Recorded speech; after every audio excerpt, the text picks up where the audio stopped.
Buenas noches a todos los presentes a través de la plataforma de Facebook y Zoom que pudieron incorporarse a la octava conferencia rumbo al 8A, el Día de Acción de las Dos Vidas. Tenemos el honor de contar con una de las principales voces pro vida en Argentina.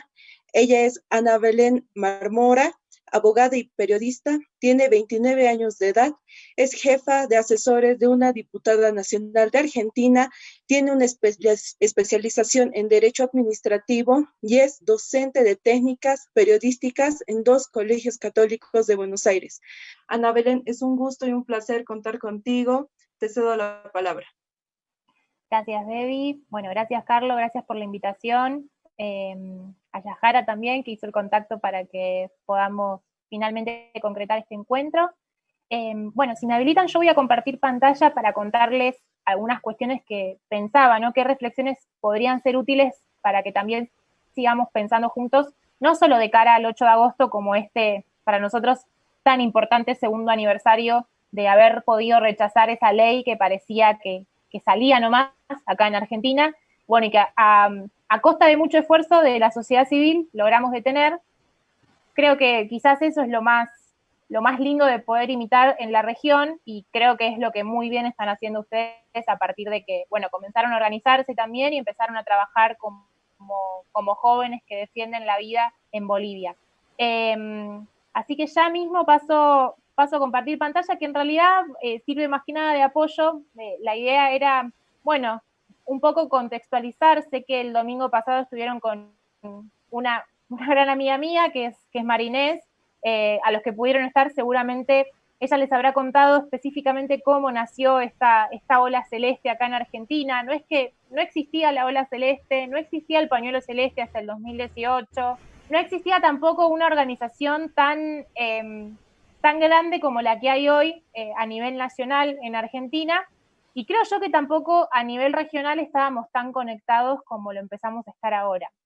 Así que un poco para reflexionar, la idea es que podamos abordar tres temas o ejes centrales de esta pequeña conversación que tengamos. En primer lugar, bueno, contarles un poco el panorama en Argentina para que vean que si bien es un día para festejar mucho el 8 de agosto, también es un día para repensar y ser muy conscientes de qué tanta responsabilidad tenemos para lograr de que el aborto no sea una ley que acá en Argentina, y que no sea tampoco Argentina un mal ejemplo para la región, ¿no? Como pienso yo, cómo impactan a veces las decisiones de los gobernantes y de la decisión de una persona, el voto de una persona que nosotros no hayamos trabajado y no hayamos conquistado, puede tener consecuencias para el mundo, digamos, y para nuestra región, para América. Entonces, primero reflexionar un poco sobre cómo estamos acá en Argentina. Lo segundo es, bueno, poder tratar un poco qué es lo que estuvo sucediendo en estos últimos meses. Quizás ustedes tengan experiencias también para compartir o preguntas para hacer de cómo se estuvo viviendo y llevando adelante las políticas de los distintos gobiernos de nuestra región en medio de esta pandemia, y en qué medida han impactado sobre el derecho a la vida. Es decir, acá en Argentina pasaron bastantes cosas relacionadas al aborto en este tiempo en el que parece que la humanidad debiera ponerse de acuerdo en el inmenso e incalculable valor que tiene cada vida humana, y sin embargo vemos que siguen atropellando el derecho a la vida y siguen promoviendo el aborto, al menos acá en Argentina, y ahora lo vamos a ver. Y en tercer lugar, poder dejar planteados algunos escenarios o un breve resumen de cómo vemos la coyuntura, un poco a nivel nacional de mi lado en Argentina, pero también a nivel regional en cosas que en países, digamos, cercanos, tanto a Argentina como a Bolivia, que por tanto nos impactan, creo yo, a los dos países y nos obligan a pensar juntos cómo acompañarnos en las distintas naciones. Bueno, como ya saben, el 8A es una efemérides que nosotros intentamos instalar porque con mucha fuerza también se vienen instalando muchas otras efemérides que nada tienen que ver con el respeto a la vida y que nada tienen que ver con la construcción de un mundo mejor. Y bueno, y fue un día muy importante el 8 de agosto del 2018. En Argentina fue un día que movilizó y que cambió, creo yo, la coyuntura y la manera de entender incluso la política en nuestro país. Eh, Ahora vamos a ver algunas fotos que van a servir para un poco repasar lo que se vivió, y si mi testimonio sirve de experiencia, yo en el 2018 trabajaba quizás en el lugar más importante donde se toman las decisiones de un país, que es en la Casa Rosada. Estando en ese lugar vi muy de cerca cómo muchas veces los políticos se alejan de la realidad de las personas, y estaban muy alejados de la realidad de las mujeres embarazadas, específicamente de las que viven en situación más vulnerable, en los lugares más humildes, más pobres de nuestro país, un país como Argentina que tiene muchísima pobreza. Y sin embargo, bueno, nos organizamos, surgió esta ola celeste que hace que hoy sea posible esta conversación y que nos hayamos conocido y que tengamos esta visibilidad que hoy tenemos. Y a través de ese plan de acción, que seguramente ya lo vieron, ya lo conocieron, y que sirve, digamos, conocerlo porque nos permite también diseñar las estrategias para cada uno de nuestros países, logramos lo que nadie se esperaba, que era, bueno, cumplir el objetivo. Nuestro objetivo era el rechazo total a la ley del aborto. Me acuerdo que cuando tuvimos la media sanción de la ley, el 13 de junio del 2018, nos juntábamos con un grupo de amigos, todos preocupados por la situación y un poco frustrados por el trabajo que habíamos hecho y que nos hayan traicionado muchos legisladores que cambiaron su voto a última hora, en plena madrugada. Nos levantamos, ¿no? Entre todos estábamos muy caídos, muy tristes, y tuvimos que poner la mente en frío y pensar qué iba a pasar, qué se nos venía en el Senado de la Nación, en donde era mucho más difícil poder llegar a tener una conversación con los integrantes de la Cámara Alta del Congreso de nuestro país. Y bueno, y pensábamos que no teníamos, lo debatimos mucho, bueno, ¿qué hacemos? Nuestra estrategia tiene que ser ahora porque salga la ley menos dañina para la vida del niño por nacer y de la mujer embarazada. Bueno, pero eso un poco sería traicionar nuestra convicción, que es defender la vida desde la concepción, y si trabajamos ya sabiendo que esta ley va a salir, nadie va a querer trabajar, nadie va a querer comprometerse. Bueno, entonces nos planteamos un objetivo que fue muy ambicioso en ese momento, un objetivo de volver a movilizar a todo el país como ya se había movilizado, algo muy difícil porque es difícil movilizar a miles y miles de personas en la calle, personas que quieren que se respeten los derechos humanos fundamentales y que no creen que muchas veces la movilización o el manifestarse sea una vía correcta, o era muy difícil motivarlos, ¿no? A todos los argentinos a que dijeran, bueno, salgamos a la calle. Sin embargo, después de la media sanción, los argentinos se dieron cuenta de que algo habíamos hecho mal, de que algo no estábamos haciendo, de que el compromiso para con el derecho a la vida no era tan fuerte como el que se necesitaba para que realmente los políticos argentinos se dieran cuenta de que esta ley era un absurdo, de que era una ley que iba a destruir a nuestra sociedad, que iba a ser el fracaso del Estado argentino si se aprobaba esta ley. Bueno, ahí fue que repuntamos en muy poco tiempo, en un tiempo descuento, en el que se durmió muy poco, pero se trabajó mucho, en el que se discutió mucho, como en cualquier grupo humano, se discutía, nos organizábamos en grupos de WhatsApp, a nivel local, donde vivo yo, que es, que les contaba recién a los chicos, que vivo en un barrio de la capital federal de la ciudad de Buenos Aires, pero un barrio que está bastante alejado. Yo vivo a una hora del centro. Todos los días para ir a mi trabajo yo tardaba 1 hora y 20 en transporte público. Distancias muy grandes, digamos, que se manejan en este territorio grande, y sin embargo así fuimos encontrando gente de todos los lugares, de mi barrio, del barrio vecino, del otro. Gracias a este rechazo, hoy tenemos estas fotografías que seguramente las vieron, que son imponentes. Ver, si alguno hizo turismo o alguna vez vino por Argentina o sabe que va a venir a Buenos Aires, sabe que el Obelisco es como el lugar, digamos, más, donde tiene que pasar sí o sí. Es el lugar donde confluyen todas nuestras líneas de subterráneos, donde está lleno de turistas, donde hay mucha gente transitando en la normalidad, ¿no? Ahora estamos también restringidos, digamos, en relación a la libertad de circulación. Pero bueno, este es el lugar más céntrico que tiene nuestro país. Y bueno, días antes de esa decisión se manifestaron miles y cientos, todo esto son personas, esto es impactante, creo que fue la movilización más grande de la historia. Ha habido políticamente otras marchas en el Obelisco, o festejos, por ejemplo, cuando se gana, cuando un club de fútbol sale campeón, o cuando se ganó un mundial hace muchísimos años, y desde ese entonces no había una foto tan imponente como la que nos dejó este Obelisco del 5 de agosto del 2018. Mismo para los fieles, de la Iglesia Católica. Yo soy católica, entonces he estado también en esas marchas, se manifestaron a los pies de Nuestra Señora de Luján, que es la patrona de Argentina, y que lo curioso es que Luján queda bastante alejado de la capital, bastante alejado, de hecho peregrinamos una vez al año a ese lugar y estamos todo el día caminando. También se logró este impacto de haber llenado esa plaza con miles y cientos de personas de todas las clases sociales y de distintos lugares. Estas son algunas de las cosas que nosotros este 8 de agosto vamos a celebrar. Celebramos eso, que lo pudimos hacer, que nos comprometimos todos, que en una causa nos unimos la gran mayoría de los argentinos, que llegamos a las universidades públicas y más prestigiosas también a nivel regional, como es la Universidad de Buenos Aires y su facultad tan icónica que es la Facultad de Derecho, con esas escalinatas y con esas columnas, con intervenciones y con demostraciones de que la juventud no estaba dormida, sino que era provida y defendía las dos vidas. Y bueno, y por supuesto, la gran foto, una foto que nos lleva a reflexionar muchísimo sobre nuestro compromiso con la vida, porque más allá de la multitud que defendió la vida, que la podemos ver en el lado izquierdo, digamos, de la fotografía, vemos una plaza dividida, totalmente dividida, vallada con seguridad. Fue un día en que la ciudad de Buenos Aires se paralizó, todas las calles estaban aledañas, estaban cortadas.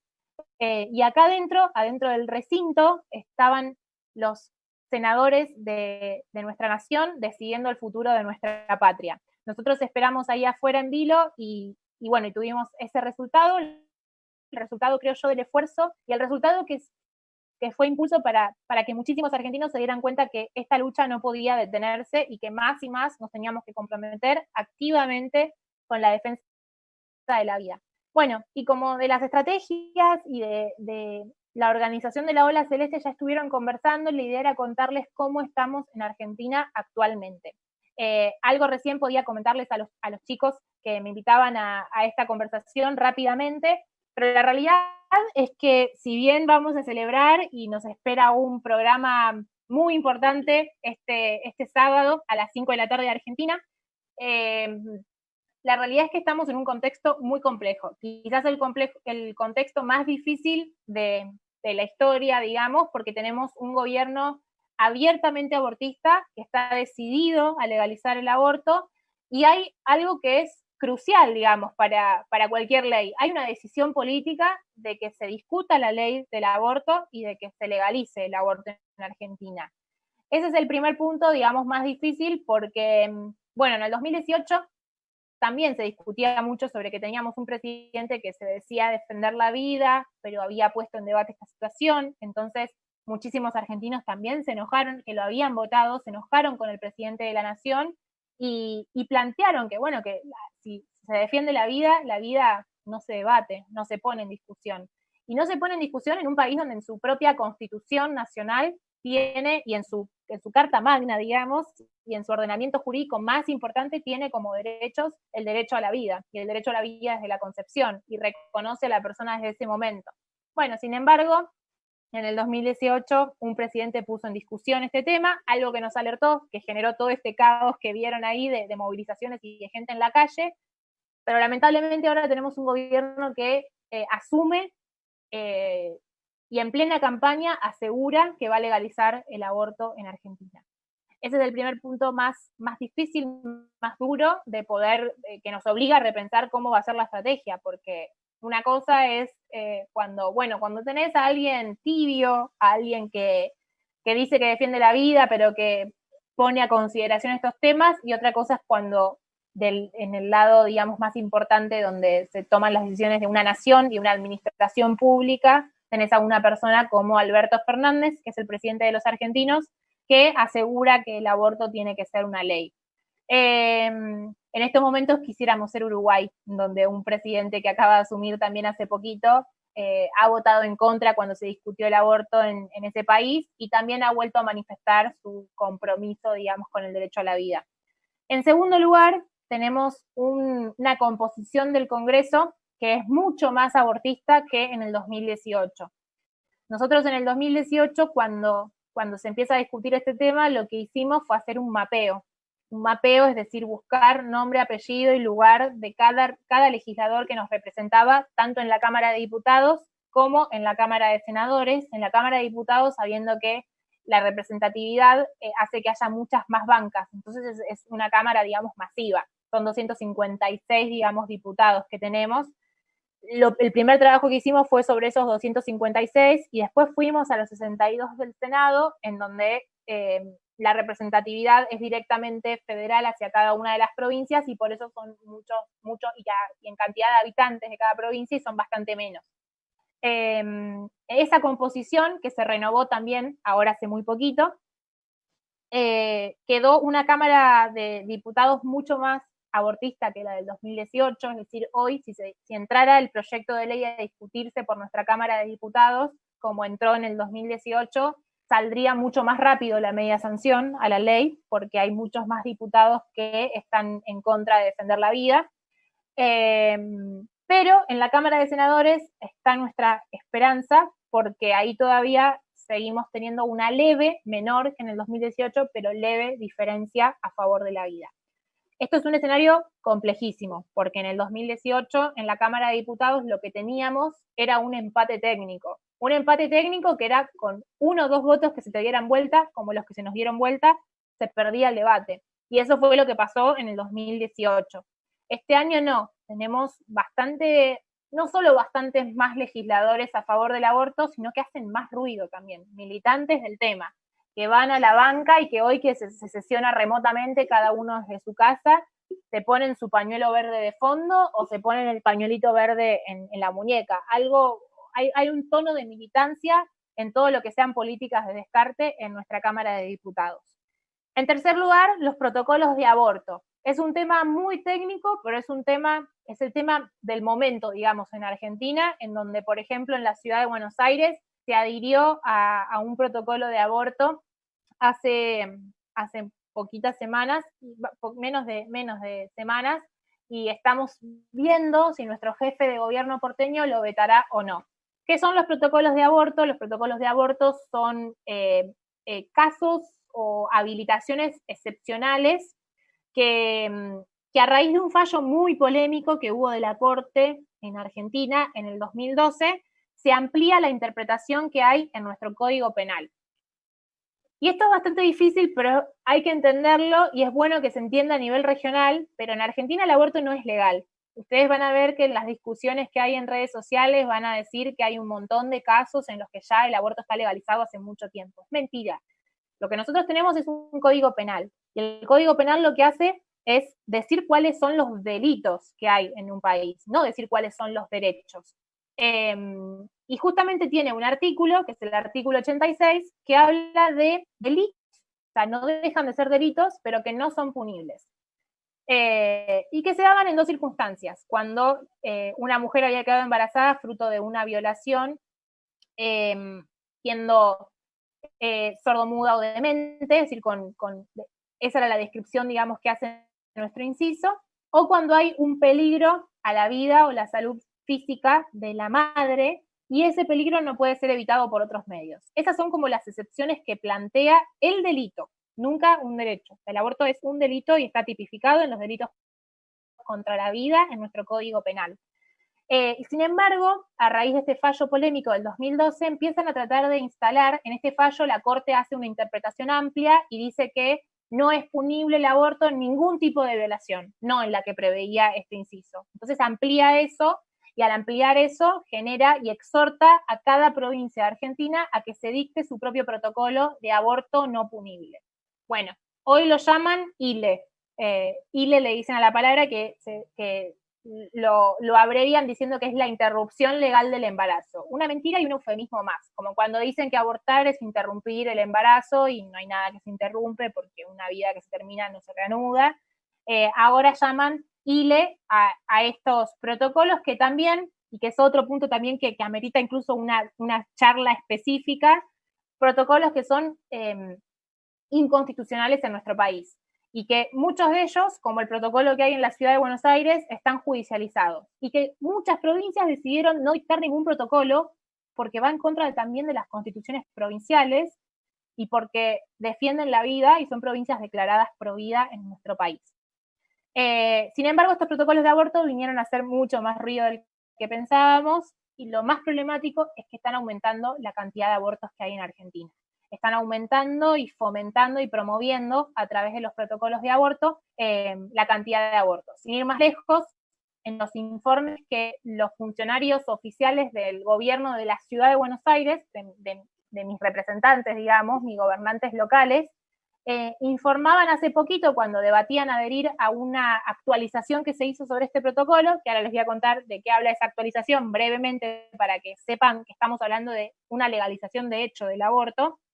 En esta adhesión, nuestro actual ministro de Salud a nivel nacional actualiza, digamos, los protocolos que hay desde el 2012, empezaron a dictar las provincias, y dicta por primera vez un protocolo que sería como un protocolo general para que después cada provincia decida si quiere adherir o no, pero este protocolo general que dicta nuestro ministro de Salud legaliza el aborto de hecho. ¿Por qué? Porque no pide ningún tipo de declaración jurada, como ya tampoco lo hacían los protocolos, pero agrava esa situación, persigue a los médicos con penas muy duras, prohíbe la objeción de conciencia institucional, entonces obliga a clínicas a hacer abortos, es decir, a no poder negarse a no hacer un aborto, y además amplía los plazos hasta los cuales se puede realizar un aborto, mostrándote, si ustedes llegan a leer el documento, realmente se espantarían porque es un documento de unas 70 páginas, en el que en una de las páginas te muestra cómo hacer un aborto de más de 28 semanas. Es decir,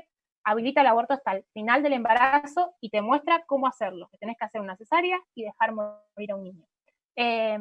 Prohíbe que haya un equipo interdisciplinario que aconseje a la mujer y obliga a que los abortos se hagan rapidísimo, es decir, desde que una mujer dudó, porque puede ser que haya dudado una mujer, la reciben y enseguida le tienen que ofrecer el aborto como única opción, y además de eso no hay posibilidad, digamos, de que se acompañe a la mujer porque no se puede escuchar ninguna otra opinión, y tampoco se puede dilatar la atención, llaman, entonces lisa y llanamente es legalizar el aborto de hecho, ideologizar nuestro sistema de salud y hacer que el aborto se promueva a demanda libre y total. En definitiva, estos protocolos de aborto y esta nueva actualización que tenemos hacen que la discusión parlamentaria sea casi secundaria en este momento. ¿Por qué? Porque tenemos estos números crudos. Y como estaba terminando de decirles antes, en la ciudad de Buenos Aires, en el informe que presentaron, demostraron que en el 2019, y lo demostraron con orgullo, algo que también es nefasto, digamos, que esté sucediendo, que en el 2019 se hizo un aborto por hora en nuestra ciudad. Una cifra realmente abrumadora, 8.388 abortos en la ciudad de Buenos Aires, y una cifra que habla también de que año a año están promoviendo esta práctica. Hicieron un comparativo mostrando cuántos abortos se hacían años anteriores, y en el 2014 se hicieron solo 91 abortos en nuestra ciudad, en la ciudad de Buenos Aires. Y el año pasado, 8.388. Y se muestran orgullosos de eso y quieren adherir a este protocolo para realizar muchos más. Lo cual es como, les digo, es el tema del momento en Argentina porque es lo más aberrante que hay, y es legalizar el aborto de hecho, atropellando incluso la división de poderes que tenemos en Argentina, pasando por arriba a la discusión parlamentaria. Y bueno, y lo cuarto es que estamos en una crisis, bueno, es una crisis mundial, claramente esta pandemia del coronavirus ha puesto en jaque a los sistemas de salud del mundo, todos lo hemos visto que ha pasado en los países del primer mundo, digamos, en donde colapsaron también los sistemas de salud, en donde de repente las cuestiones bioéticas y los triage de cómo se atendía a cada paciente se pusieron todos en duda, y veíamos fotos horribles de la gente muriendo y del Estado no haciéndose cargo y no pudiéndose hacer cargo incluso, o sea, colapsado. En Argentina y en la región estamos viendo cómo va aumentando progresivamente la pobreza, y en nuestro país estamos en pleno caos económico-social. Estamos en una de las tasas de desempleo más altas de la historia. 1 de cada 2 niños en Argentina es pobre, y se espera que nuestro índice de pobreza crezca mucho más. La situación es alarmante. Creció el nivel de indigencia en la Argentina, y todo esto lo señalo, digamos, como punto porque en el medio de este contexto tan difícil se sigue insistiendo con el tema del aborto. Nuestro actual presidente decidió que en 1 de marzo de este año, que es el día en el que se inician las sesiones de nuestro Congreso, y el presidente da su discurso ante ante los diputados y senadores argentinos, decidió que iba a mandar este año un proyecto para legalizar el aborto para que se discuta, que lo estaba preparando él, es decir, el Poder Ejecutivo enviaría su propio proyecto. Y en esto hago la distinción porque en el 2018 discutimos el proyecto de la campaña, se llama acá, del aborto legal, seguro y gratuito, como lo llaman. Entonces era un proyecto totalmente nefasto, ideologizado, era un proyecto que no tenía, digamos, ningún sentido porque era realmente fanático y con con una grave intención de querer descartar vidas humanas. Es decir, era tremendo el proyecto del 2018. En parte eso, que sea tan tremendo, nos sirvió para demostrar que no tenía ningún sentido, digamos, que Argentina legalizara con esa ley. Entonces el presidente, que es un abogado penalista, técnico en este tema, decide elaborar su propio proyecto y mandarlo él para que se discuta. A la semana siguiente llega la pandemia, Organización Mundial de la Salud, pandemia, coronavirus, nadie sabía nada de la enfermedad. Obviamente colapsa, digamos, la política y las decisiones políticas que se venían tomando y deciden cajonear ese proyecto y no enviarlo. Sin embargo, durante este tiempo en la cuarentena, empecé a enumerar algunas cosas para contarles más o menos cómo por un lado se decide en este contexto priorizar la salud y la vida, y lo hacen en sus discursos políticos, en las conferencias de prensa que dan acá en Argentina se da conferencia de prensa cada 15 días, porque cada 15 días nos vuelven a decir que nos seguimos quedando encerrados en nuestras casas, así de grave también estamos viviendo, ocultándonos un montón de cosas. En el medio de eso avanzaron muchísimo ideológicamente en un montón de temas, especialmente relacionados con el aborto, creo yo, que preparando el terreno para que apenas esta situación empiece a normalizarse, enviar ya ese proyecto y discutirlo en el Parlamento una vez más. Entonces, enumerarles algunas cosas que están pasando en Argentina para que presten atención porque probablemente en todos los estados, en mayor o menor medida, estén pasando en cierto modo o puedan llegar a pasar a futuro, ¿no?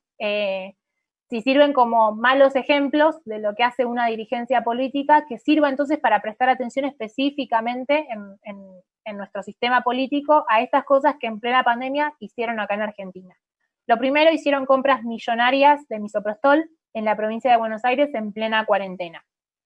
Y esto se los cuento porque la provincia de Buenos Aires es la zona más afectada por el coronavirus. Quizás la más afectada por lejos, porque hay provincias en Argentina que ya están volviendo casi a la normalidad, donde no hay casi registrados casos y es muy distinta la situación.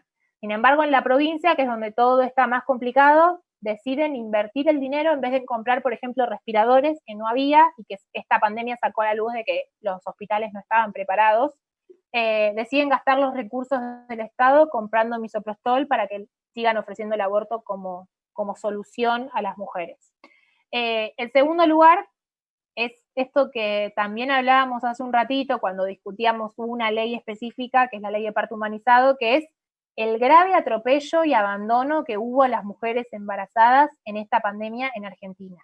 Yo lo titulaba así para acordarme, parir puede esperar, porque es así, tengo amigas que han parido en cuarentena y las enviaban a su casa de vuelta cuando iban a hacerse los chequeos. Hay casos ya, digamos, viralizados en las redes sociales de mujeres que terminaron pariendo en el auto porque las mandaban de vuelta a la casa del hospital y en realidad se las estaban sacando de encima y estaban desatendiendo a las mujeres embarazadas.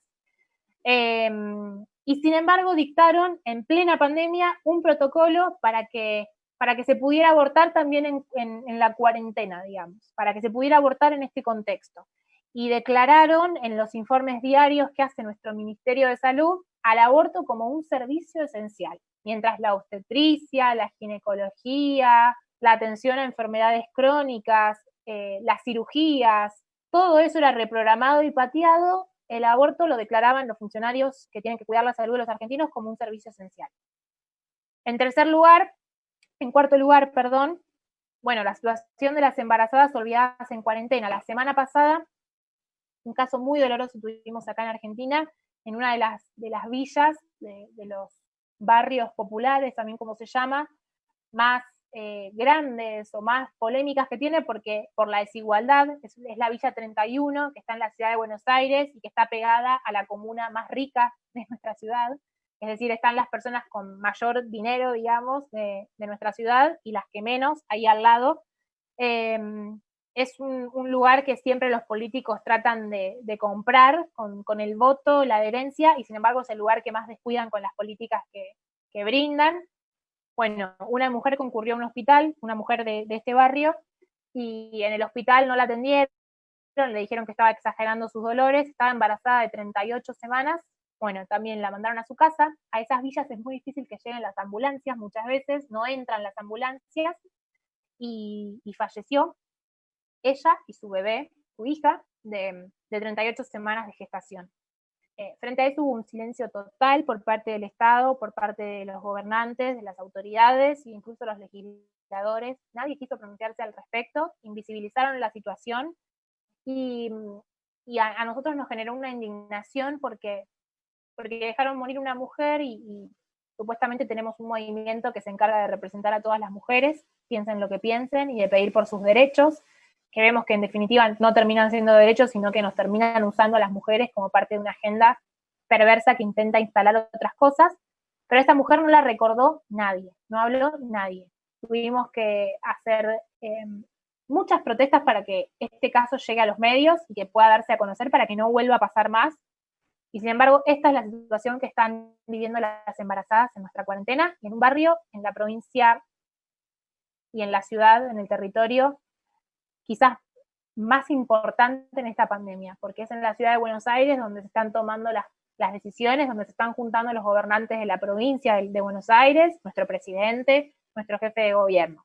Y bueno, y lo quinto, que viene que es un poco consecuencia de todo lo anterior, son las deficiencias del sistema de salud pública durante la pandemia.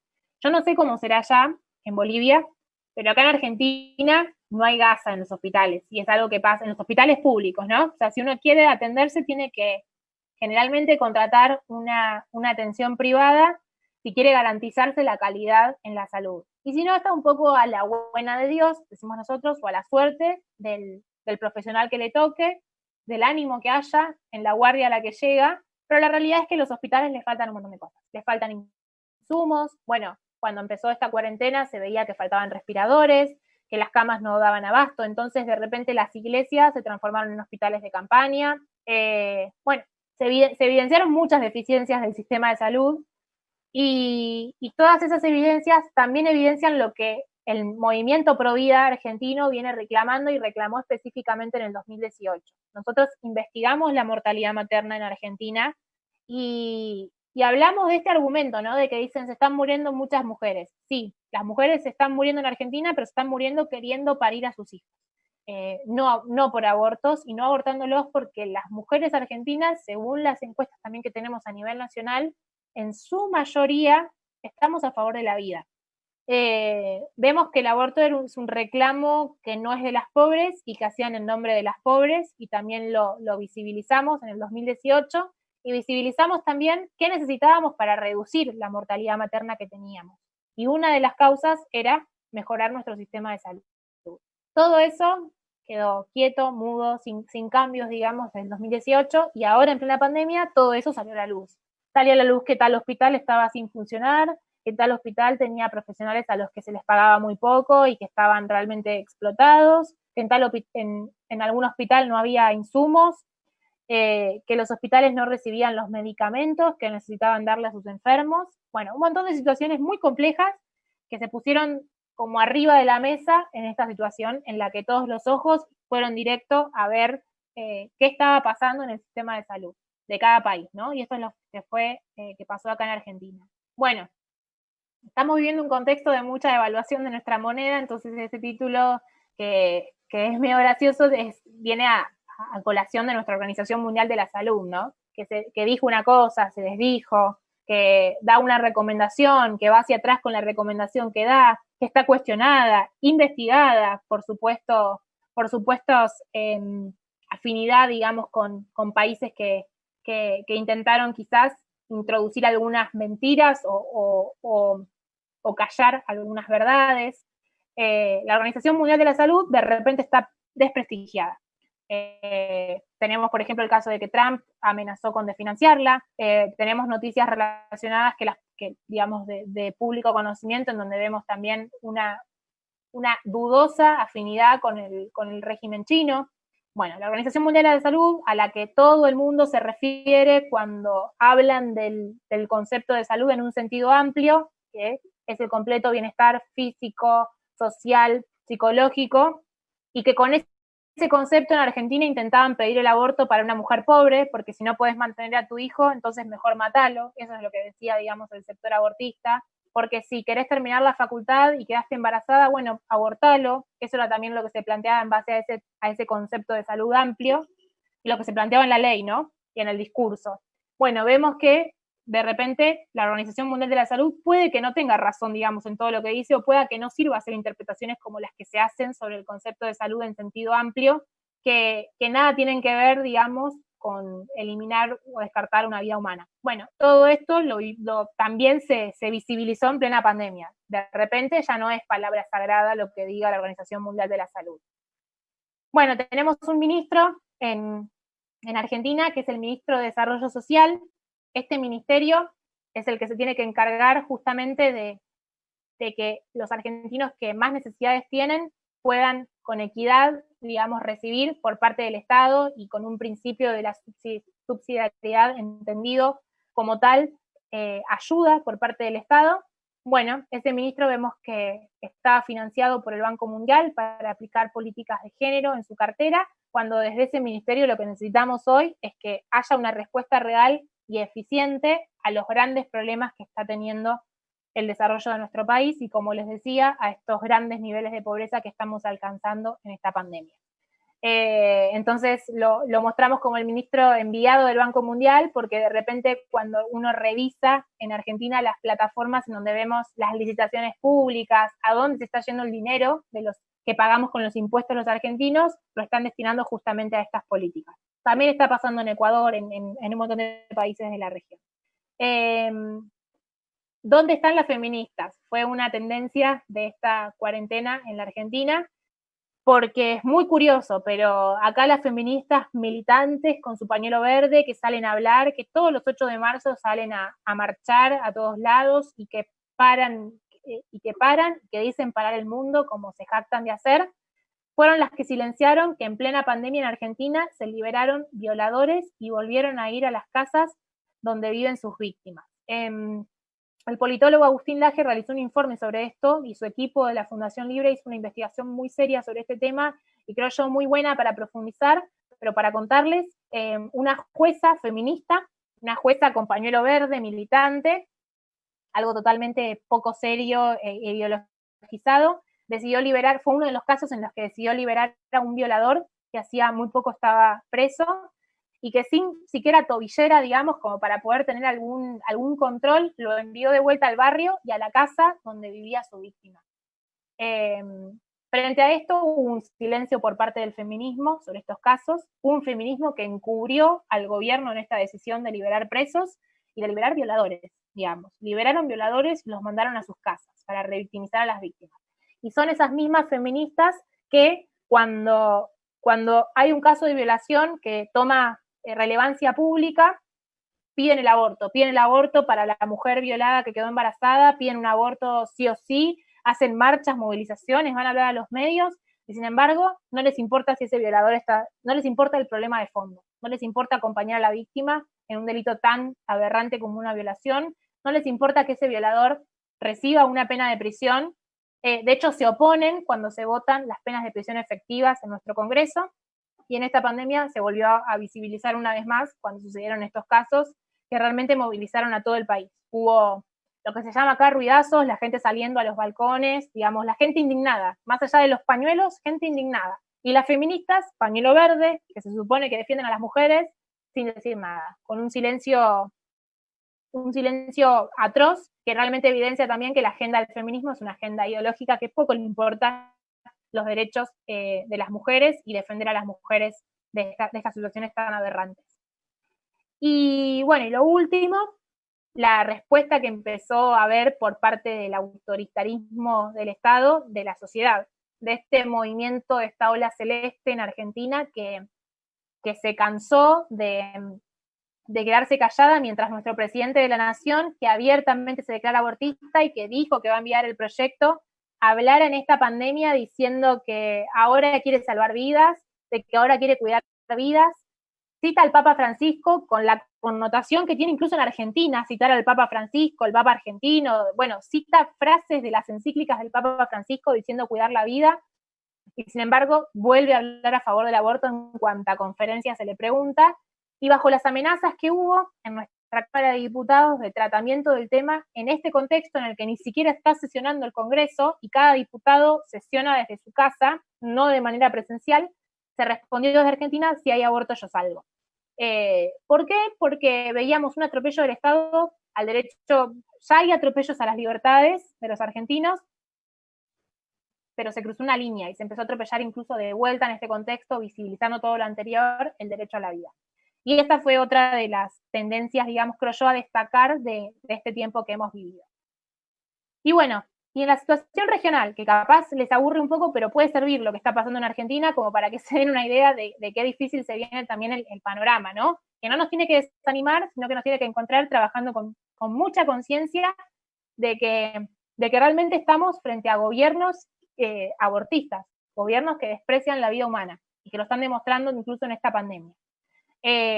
Tenemos una situación regional en donde en mayor o menor medida empezó a suceder lo mismo y donde también la ola celeste sigue creciendo y sigue organizándose para dar respuesta a estos atropellos y para levantar la voz de las mujeres y de los niños por nacer.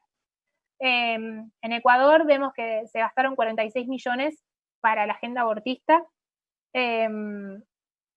Pablo Muñoz Iturrieta, también un activista bastante reconocido a nivel regional, escribió específicamente sobre este tema y se los recomiendo si quieren profundizar y ver cómo lo que sucedió en Argentina sucede en muchos otros países, en donde grandes organismos internacionales, en este caso era la ONU, intervienen muchas veces financiando programas o supuestas políticas de un tema, pero en realidad de fondo son para la agenda pro aborto y el desarrollo pro aborto en ese país.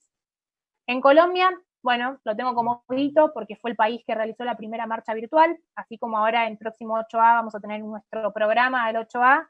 Colombia, creo yo, como les contaba antes, que estoy viendo cosas muy buenas para aprender muchísimo del movimiento pro vida en Colombia. Estoy viendo muchas mujeres jóvenes pro vida que empezaron a levantarse, que empezaron a viralizar también su mensaje, como les decía en TikTok, por ejemplo. Bueno, fueron los encargados de hacer la primera marcha pro vida a través de las redes y realmente yo me prendí a esa marcha y fue muy buena. Fue buena para aprender, para también nosotros poder organizarnos y ver qué recursos tenemos y qué podemos hacer en cada uno de nuestros países. En México, bueno, también realizaron una marcha pro vida virtual en medio de esta pandemia y recientemente tuvieron el rechazo en la Corte, que supongo que también estarán al tanto porque llegó a ser tendencia en varios países también el rechazo. Y acá hacer la distinción.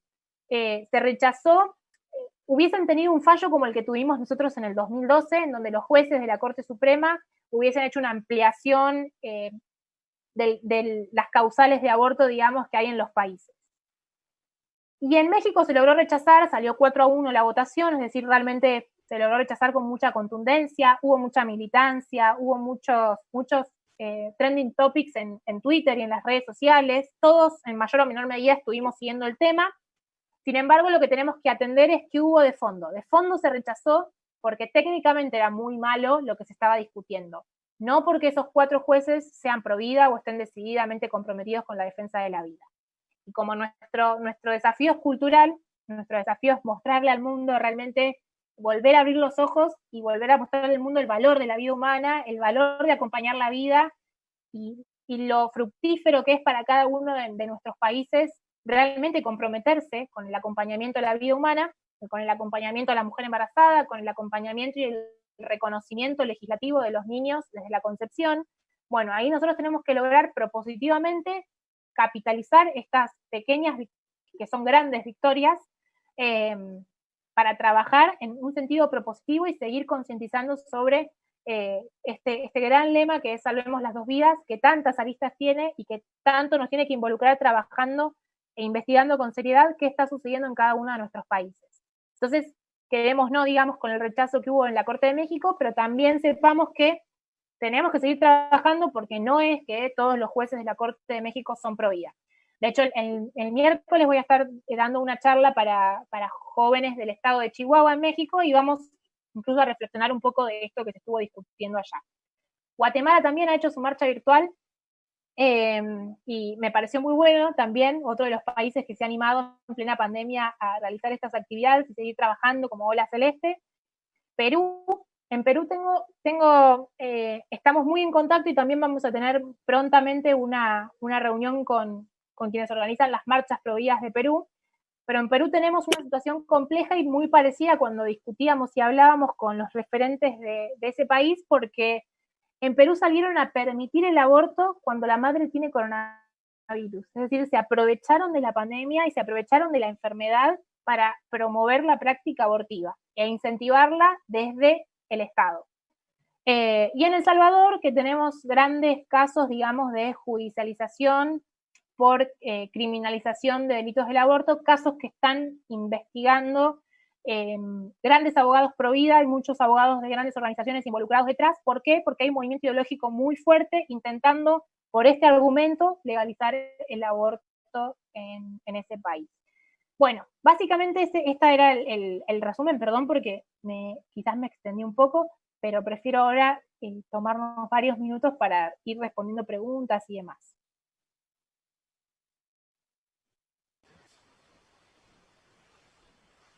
Muchas gracias, Ana Belén. Una exposición muy enriquecedora y muy completa. Gracias por compartir con nosotros todos estos conceptos y estos mensajes y además experiencias de tu propio país.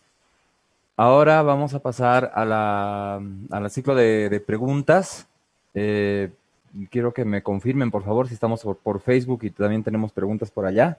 Yo, por mi parte, voy a empezar aquí a leer las preguntas que tenemos. Tengo una pregunta de Isabel Thompson de Salek. Dice, ¿cómo manejan las escasas pero significativas situaciones de embarazos de niñas de 10, 12 años por violación?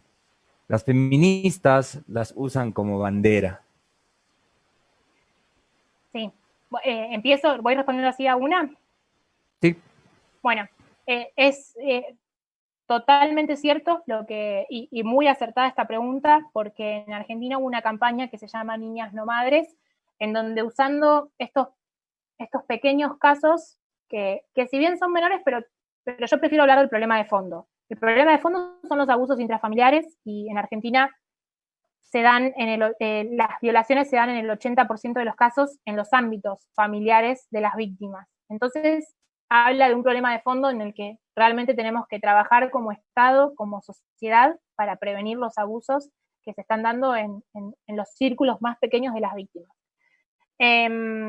Hay pocos casos, es cierto, pero generalmente se dan los embarazos en niñas menores de edad cuando justamente esos abusos se están dando en el ámbito de sus hogares porque son repetidos, es decir, son círculos y espirales de violencia en donde las víctimas son abusadas sistemáticamente una y otra vez por parte de sus violadores, sus abusadores. Y que generalmente esos abusadores tienen algún vínculo de jerarquía y un vínculo cercano, una relación cercana. Muchas veces es un tío, a veces es un padrastro, a veces es un padre, digamos, son casos muy dolorosos. Y al darse sistemáticamente, muchos de ellos pueden llegar a terminar con niñas embarazadas. Las feministas agarran estos casos para pedir la legalización del aborto, es cierto, y lo hacen con mucha fuerza acá en Argentina, y luego del rechazo en el 2018 lo hicieron con mayor fuerza todavía. Sin embargo, lo que nosotros vemos cuando investigamos estos casos y cuando investigamos el problema de fondo, que son los abusos, vemos que justamente el ofrecer el aborto a las niñas como solución cuando llegan con embarazos a los hospitales pidiendo los abortos es encubrir parte de este delito. ¿Y por qué digo encubrir parte de este delito? Porque el feminismo, como les decía antes, no persigue a los violadores, y lo único que quiere es que la niña se haga el aborto y ya, y que queda de vuelta abandonada, digamos, a la suerte de esa familia, en donde sabemos que pasan cosas muy graves como este delito. Y esto habilita, específicamente habilita que las niñas vayan muchas veces de las manos de sus propios violadores a los hospitales a abortar. De hecho, ha pasado en los casos más de mayor relevancia que tuvimos acá. Tuvimos uno en la provincia de Tucumán, en donde, como se encubren, digamos, estos delitos y hay un estado de vulnerabilidad muy grande en la familia, que una niña llegó embarazada de más de 6 meses al hospital. Con más de 6 meses se pidió el aborto. La opinión médica, incluso médicos que quizás están a favor del aborto, recomendaron no hacer el aborto por el grave peligro que había en la salud de la niña. Y aún así el feminismo seguía pidiendo el aborto, aunque la opinión médica dijera lo contrario. Ese caso fue muy tremendo, fue el caso de Lucía y Faustina. Escribimos bastante respecto a este caso porque fue uno de los casos que creíamos que iban a usar, como lo llaman los leading case, como un caso para que sea bandera, digamos, de este reclamo. Y claro, vimos que en este caso había una familia que estaba encubriendo el delito, que el feminismo pidiendo el aborto iban a lograr que la niña abortara y volviera a su casa con este mismo círculo encubridor, digamos, de este delito y esta espiral de violencia, donde no había intención de denunciar, ni de perseguir al violador, ni de romper con este círculo de violencia. Y entonces nosotros señalamos 2 cosas. Primero, lo primero, ¿no? A la vida la defendemos de la concepción y sabemos que son trágicos estos casos, que son dolorosos, que son los menos, pero que son los que usan y que estaban usando a esta niña para pedir aborto legal, cuando en realidad había un problema mucho más grande para las niñas, que era el problema de estos abusos sistemáticos que recibía en su casa, y cuando la misma niña había decidido con mucha valentía, y creo yo, y muy aferrada a la vida y aferrada a quien en definitiva era inocente, que era la hija que estaba gestando de más de 6 meses de gestación, aún así intercedieron para convencer a su madre y lograr practicarle el aborto a esta niña, a Lucía, un aborto que claramente tuvo que ser una cesárea donde nació una niña viva, prematura, forzaron a nacer prematuramente una niña y la dejaron morir en el hospital. Tuvimos otro caso en donde sucedió lo mismo y dejaron durante 10 horas en una bandeja en el hospital agonizar a una niña en la provincia de Entre Ríos. Entonces estos casos nos demuestran primero que el feminismo usa a nuestras niñas, las usa para pedir aborto cuando no les importa perseguir ese delito de fondo y el problema de fondo muy grave que tenemos, que son los abusos sexuales. En segundo lugar, que si algo tenemos que hacer como sociedad es acompañar a esas víctimas, prevenir esos delitos y perseguir a esos violadores para que estas víctimas no vuelvan a sufrir nunca más por estos episodios, e impedir que el sistema justamente haga lo que muchas veces facilita el feminismo, que es que las niñas se hagan el aborto y se vuelvan a su casa para volver a seguir siendo abusadas, sin ningún tipo de denuncias, sin ningún tipo de persecución del delito. Entonces vemos que es más grave, digamos, más que usar el caso para pedir aborto legal, usan el caso para pedir aborto legal y para perpetuar la violencia sexual contra las niñas. Gracias, Ana Belén. Un tema muy, muy, muy profundo realmente. Tengo otra pregunta de un paisano tuyo, se llama Esteban Agüero, de Mendoza, Argentina. Él nos pregunta, ¿cuál es el objetivo de la élite financiera de imponer el marxismo cultural, aborto, LGBT, feminismo, etcétera? ¿Cuál es su objetivo? Bueno, yo creo que tienen un objetivo claro, que es controlar la natalidad a nivel mundial. Esto lo vemos desde el informe Kissinger. Creo que es algo que en distintas políticas han empezado a implementar en los países y que hoy lo vemos, digamos, con nombre y apellido. Hoy ya se llama aborto legal, pero empezó con muchas políticas antes de llegar a ser el reclamo de aborto legal. Creo que el objetivo de fondo es un desprecio a la vida humana, es clasificar a las personas, algo realmente muy oscuro. En el aborto se empieza a hablar de las personas como deseadas o como no deseadas. En el aborto que se pide se empieza a hablar de personas de primera o de segunda, y que si tenés algún tipo de discapacidad, mejor no nazcas. Perfección de la raza humana, eugenesia me sale de este análisis, digamos, con el reclamo que se hace. Yo creo que en definitiva lo que intentan es, obviamente es una cuestión ideológica, cultural, la que están intentando instalar, pero esta cuestión ideológica y cultural tiene de trasfondo la eliminación como objetivo, eliminar sistemáticamente a las personas y controlar y decidir en última instancia quién vive y quién no. Ok, sí, realmente es una situación muy oscura, ¿no? Y la respuesta siempre tiene que terminar teniendo este tipo de definiciones como control de la raza humana, algo increíble que suena hasta a través de película de ficción, pero sí, realmente estos son los objetivos que tienen y lo demuestran todo el tiempo. Tenemos una pregunta de Mariana, de Bolivia. Ella nos dice, ¿a qué atribuye el despertar de la juventud en la defensa de las dos vidas? Y bueno, yo creo que se metieron tanto con los jóvenes, nos usaron tanto también en sus reclamos, que una gran parte de la juventud se dio cuenta que no podía quedarse más callada. Creo que la juventud se despierta justamente porque empiezan a meter estos temas en las cátedras de las universidades, porque empiezan a usar a las jóvenes menores y a los niños, como hablábamos recién, como se usan muchas veces casos de delitos muy, muy tristes y muy atroces, como los delitos de violación contra niñas menores de edad. Y también porque creo que somos una generación mucho más humana que la que nos precede, una generación mucho más comprometida con un montón de realidades, con el medio ambiente, con el otro. Una generación, bueno, los millennials, digamos, quizás en algunas cosas más superficiales, pero en otras cosas mucho más conectados con la naturaleza, con la vida, con valores que creo yo que son incompatibles con estos reclamos. Entonces, por más de que pongan de moda el pañuelo verde y por más de que pongan de moda el reclamo por el aborto, en definitiva, los jóvenes realmente queremos hacer de este mundo un mundo más humano, un mundo menos egoísta, un mundo menos individualista, ¿no? Esta necesidad que es natural, digamos, de los seres humanos, que es la de relacionarnos, bueno, los jóvenes la vemos a flor de piel, digamos, esto de empezar a organizarnos en comunidades, en grupos, todo eso nos ayuda a juntos, digamos, despertarnos de un montón de situaciones que nos cansamos y que también creo yo que los jóvenes nos despertamos mucho porque tenemos ese ímpetu o esa sana rebeldía muchas veces de lograr también cuestionarnos un montón de cosas y cuestionar a la autoridad, algo que quizás nuestros padres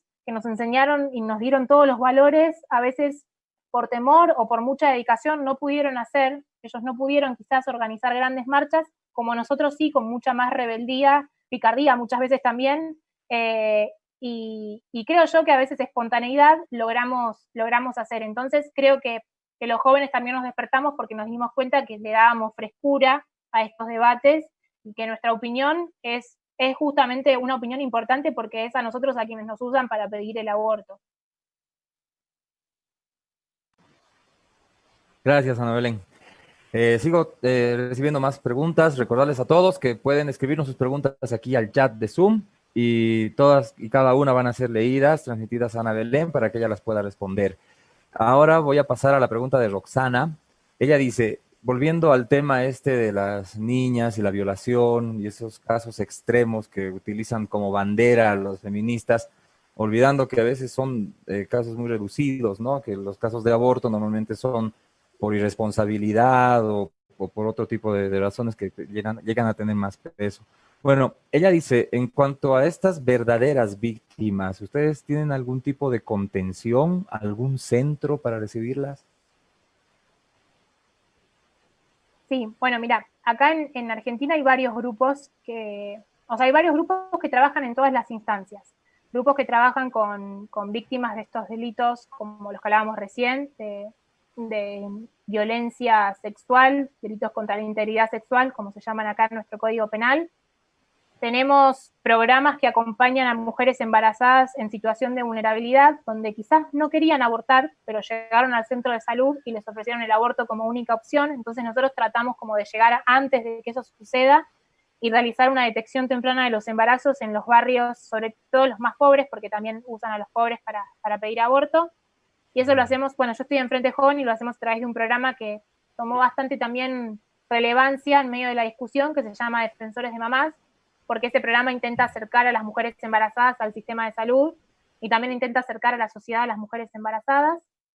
Tenemos grupos como el CAM, que es un centro de ayuda a la mujer, que trabajan específicamente con mujeres que quizás tomaron la decisión de abortar y muchas de ellas finalmente deciden, una vez que reciben la contención necesaria, tener a sus hijos, y que incluso esta asociación, si la mujer quizás finalmente pasó por el flagelo o la tragedia del aborto, sigue acompañándola y acompañan todas las consecuencias, digamos, que tiene para su salud psíquica, emocional y física también, haber pasado por algo tan grave, tan doloroso y tan trágico como un aborto. Hay una red a nivel nacional de contención a mujeres embarazadas. Digo, si algo estuvo bueno en el 2018 es que ahora empezamos a armar un mapa de cuántas organizaciones estaban trabajando detrás de estos temas con todas sus aristas, y hoy son más de 200, y acá tenemos una red que se llama Unidad Provida, que es justamente la red que organiza esta celebración del segundo aniversario de haber rechazado la ley del próximo 8A, que ha generado esta posibilidad de que en distintos lugares del país se pueda localizar dónde están justamente estas organizaciones. Perfecto, muy bien. Entonces, ahora vamos a pasar a las últimas 2 preguntas que tengo acá en el chat de Zoom. Tengo un saludo para ti de parte de Gabriel Rodríguez. Él dice: saludos, Ana Belén, soy Gabriel del Instituto Libremente. Es un instituto que está acá en Bolivia, en La Paz. Muchas felicidades por todo el trabajo que llevas haciendo en tu país. A tu criterio, ¿existe un rol de Naciones Unidas para fortalecer la agenda abortista? Y si es afirmativo el caso, ¿cómo podemos hacer frente a esto? Sí, existe, sin duda. Bueno, es lo que señalábamos cuando comentábamos el caso específico de Ecuador.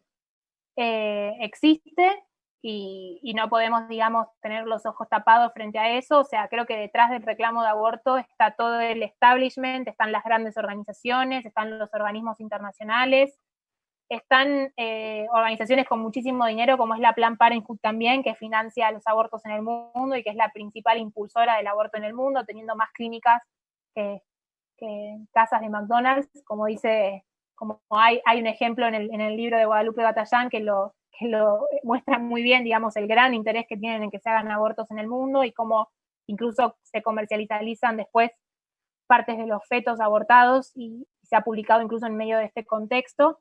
Ahora, creo yo que lo que tenemos que hacer es no solo repudiar o no solo dar a conocer, por supuesto que hay que darlo a conocer, por supuesto que hay que repudiarlo, pero creo yo que muchas veces, y a ver, que se entienda bien esto, al enemigo se lo combate desde adentro, entonces esos lugares no tenemos que regalarlos. Es muy difícil que nuestra agenda pueda penetrar o impregnar en la ONU o en organismos internacionales, como a veces también sucede con la misma OEA, pero creo que son lugares que no tenemos que perder y lugares a los que tenemos que, sobre todo las mujeres, ser muy astutas para empezar a ir. A mí me sucedió acá en Argentina que yo me anoté para estar en la comitiva de mujeres que viajaran a la ONU este año a Nueva York, y bueno, y por la pandemia se suspendió este viaje, pero yo recibí por parte de mi gobierno nacional la denegación a mi solicitud cuando ya estaba todo listo, yo casi tenía sacado el pasaje y estaba todo avanzado, porque hubo un filtro que fue el Ministerio de la Mujer, que supuestamente tiene que proteger a todas las mujeres y que va a proteger a todas aunque pensemos distinto, que dijo que yo no podía viajar porque tenía un perfil agresivo. En realidad yo no podía viajar porque su único interés era que la comitiva de Argentina sea una comitiva de mujeres pro aborto que viajen a ese lugar para seguir fomentando políticas pro aborto a nivel mundial. Y yo no me quedé callada, y yo creo que esas cosas las tenemos que dar a conocer e insistir para que estratégicamente haya mujeres pro vida en todos esos ámbitos en donde parece que no se nos escuchara y donde parece que no existiéramos los pro vida. Bueno, quizás yo no era el perfil, por un perfil muy alto, defender la vida, claro, yo era violenta por defender la vida, pero bueno, tenemos un montón de mujeres profesionales involucradas en la vida pública de nuestras naciones que defienden la vida, y necesitamos que esas mujeres ocupen esos lugares, así que creo yo que animar a la participación sabiendo que sí, que es real, que desde estos organismos se promueven muchísimas veces las políticas más destructivas y de descarte en cada una de nuestras naciones, en nuestras sociedades.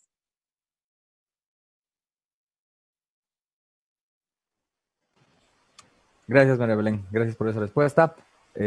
Paso a la última, que es de Mariana. Nos dice: ¿cómo ves la participación en política de los movimientos pro vida? Bueno, yo soy bastante crítica con este tema, porque es como les decía antes, a veces siento que nosotros,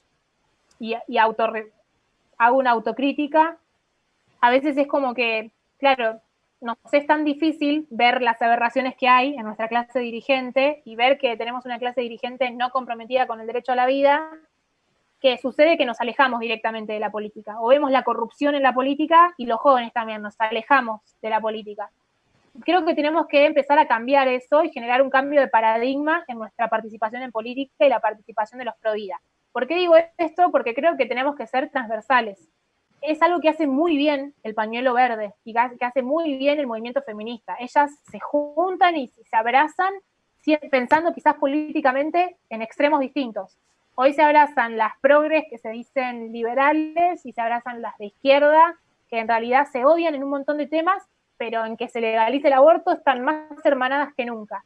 Y en cambio con los pro vida a veces no pasa eso. A veces tenemos una especie de providómetro y si vos estás en un gobierno donde tenés dirigentes que quizás están a favor del aborto, bueno, no sos tan pro vida. Bueno, ojo, porque ahí yo creo que podemos caer en un absurdo de directamente estar fuera del sistema y de insistir de maneras quizás muy pequeñas y con poca efectividad nuestra inserción en la política.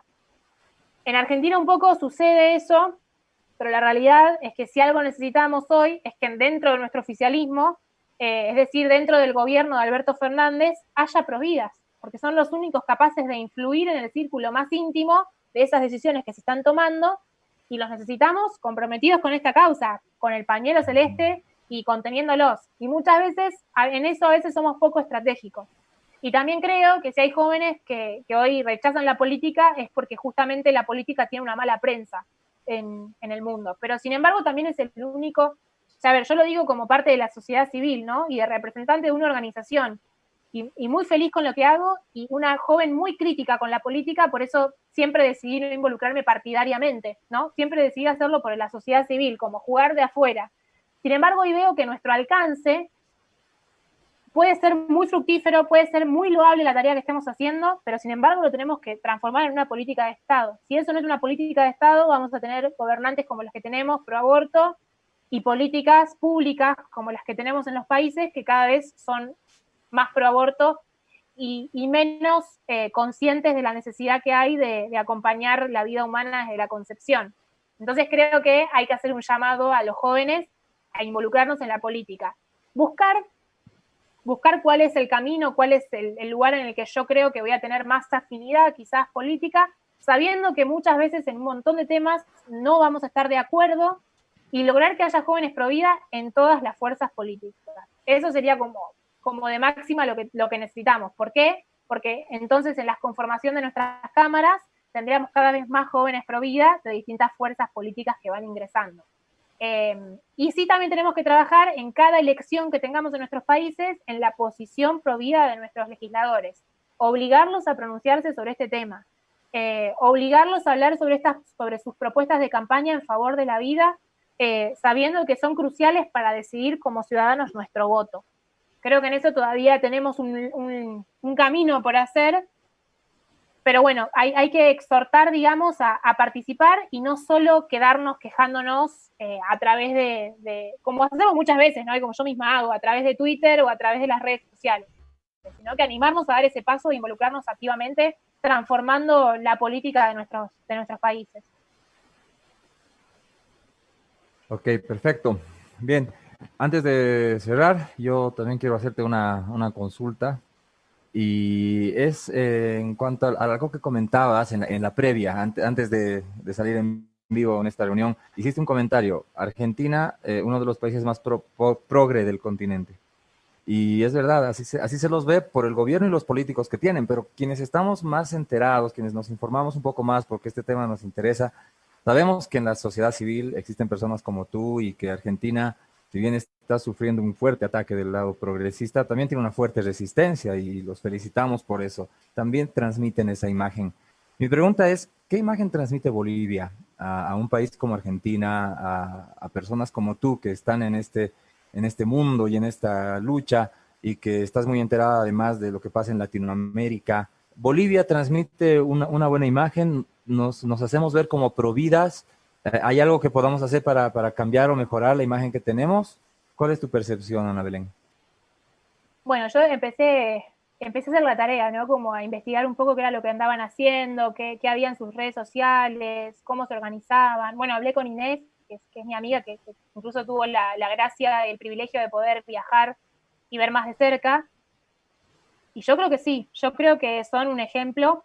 Creo que a veces tenemos quizás una manera de... Nosotros somos más humanos y eso se nota. O sea, uno ve, sea argentino, sea boliviano, sea chileno, sea peruano, sea del país que sea, quien defiende la vida generalmente nunca te vas a encontrar con alguien que sea agresivo o que te despierte esa imagen de que muchas veces despiertan los políticos, que es que no les crees nada porque los escuchás hablar y sentís que te están mintiendo en la cara. Yo creo que la transparencia que tienen ustedes y la amabilidad que no tiene el argentino, la hospitalidad que tienen, que a veces el argentino no tiene, que yo creo que no tenemos los argentinos, creo que los tiene que transformar en protagonistas también de la mirada más humana que tenemos que darle al debate de la tragedia del aborto a nivel regional, ¿no? Y que en esto ustedes tienen que empezar, bueno, trabajemos juntos. Argentina tiene que hablar más de Bolivia y de todos los bolivianos que defienden la vida y creo que tenemos que hacer más ruido. Eso es lo que veo yo quizás que hace falta, que muchas veces los buenos somos más silenciosos, y eso veo un poco a nivel regional, incluso lo veo en Argentina. Lo que pasa es que Argentina, como a veces, como es el país progre que empiezan a ver en toda la región, claro, como tienen tanto ruido las verdes, los celestes que nos animamos a hablar terminamos teniendo ruido por eso, pero en realidad yo siento que muchas veces nosotros estamos muy enfocados en la tarea que hacemos, en nuestro barrio, en donde trabajamos para acompañar mujeres, y descuidamos como el debate público o la relevancia pública. Por ejemplo, yo siempre usé las redes sociales, pero hasta el 2018 nunca tuve más de 100 seguidores. Como les decía, no uso Facebook, soy más tosca, digamos, con eso, pero bueno, también soy periodista, entonces entiendo, o sea, o puedo, digamos, ver la necesidad que hay de hablar en las redes sobre estos temas. Y en este tiempo fui más consciente de qué importante que era hacer eso, que capaz yo lo hacía espontáneamente, y bueno, creo que en eso nosotros tenemos que motivar, y que ustedes deberían, quizás como consejo, motivar a que esto suceda de manera más masiva en su país, que yo creo que es un país pro vida. Y que quizás puede ser que con los dirigentes que tenemos a veces en nuestra región pareciera no serlo, pero cuando uno habla con un boliviano, cuando uno habla con un argentino, se da cuenta que en nuestras tradiciones, en nuestra cultura, en nuestros valores fundacionales de nuestras naciones, hay un sentimiento profundo de amor a la vida, de amor a la patria también, a nuestras patrias, y que nuestras patrias defienden la vida. Eso hicieron los próceres que nos dieron la independencia, que nos dieron la liberación a nuestras naciones, y creo que de eso también tenemos que valernos y valernos de la cultura de nuestros pueblos para hermanarlos en este valor, que es la defensa de la vida. Yo creo que eso quizás como consejo, como hacer más ruido, mostrarlo más, porque está muy presente en su cultura, la defensa de la vida. Solo hay que ponerla en el mostrador, en la vidriera. Gracias, Ana Belén, gracias. Y realmente me parece que es muy importante esto de destacar la cultura. En toda Latinoamérica, las diferentes culturas que tenemos se basan mucho en la familia y valoran mucho a la familia. Entonces, eso es un arma que tenemos los Provida para lanzar nuestro mensaje, ¿no? Ahora le voy a ceder la palabra a Debbie, quien se va a encargar de ya dar cierre a nuestro excelente evento. Debbie, estamos contigo. Buenas noches a todos. Muchas gracias, Ana Belén, por tan magistral exposición que nos diste. Los invito a todos los que nos están viendo a través de Zoom y a través de Facebook, seguirla por sus redes sociales. Ella se encuentra como Ana Belén Marmora en todas sus redes sociales, en especial en Twitter. También los invito a seguir redes sociales de Salvemos las Dos Vidas, en Facebook como Salvemos las Dos Vidas Bolivia, Instagram @Salvemos las Dos Vidas Bol, y en Twitter estamos también como Salvemos las Dos Vidas. Una vez más, Ana Belén, agradecerte por parte del equipo de Salvemos las Dos Vidas Bolivia. Para nosotros ha sido un honor, un privilegio tenerte acá como invitada. Esperemos contar pronto contigo en otras conferencias, en otras charlas, en otro tipo de formación, y la batalla continúa. Muchas gracias y buenas noches a todos. Muy buenas Gracias. noches a todos. Gracias, Ana Belén, por tu participación. Damos un cierre.